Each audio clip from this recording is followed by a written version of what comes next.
Welcome to our channel. Today we how to install Wix ADI, beginner guide step by step clearly.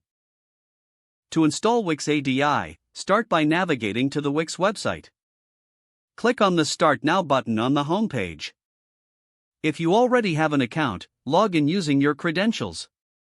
If you're new to Wix, select Sign Up and create a new account.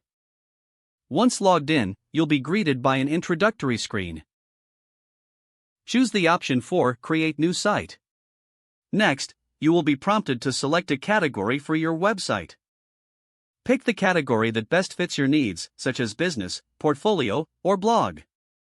After selecting a category, click on Next.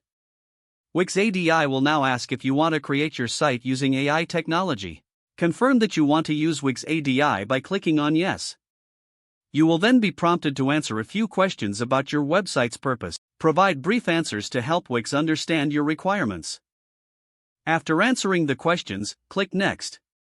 Wix ADI will generate a design tailored to your inputs. You can review the suggested design and adjust elements as needed. If you are satisfied with the design, click Edit Site to customize further. Explore the various settings available to change text, images, and layouts. When you finish editing, preview your site to see how it will look live. If everything looks good, click on Publish to make your site accessible to the public. And that's it. Your Wix ADI site is now successfully installed and ready to go. If the page does not load, refresh the browser or try again in a private or incognito window. Make sure you are using the correct email address, then retype it carefully to avoid small typos. If your password is not accepted, use the reset option and create a new strong password you can remember. Check your spam folder for verification or security emails, then complete any requested confirmation steps. Enable two-factor authentication if available to improve account security and reduce unauthorized access risk. After signing in, review your profile details so your contact information and settings are accurate and current. If you see an error message, note it down and try again after restarting your device and internet connection.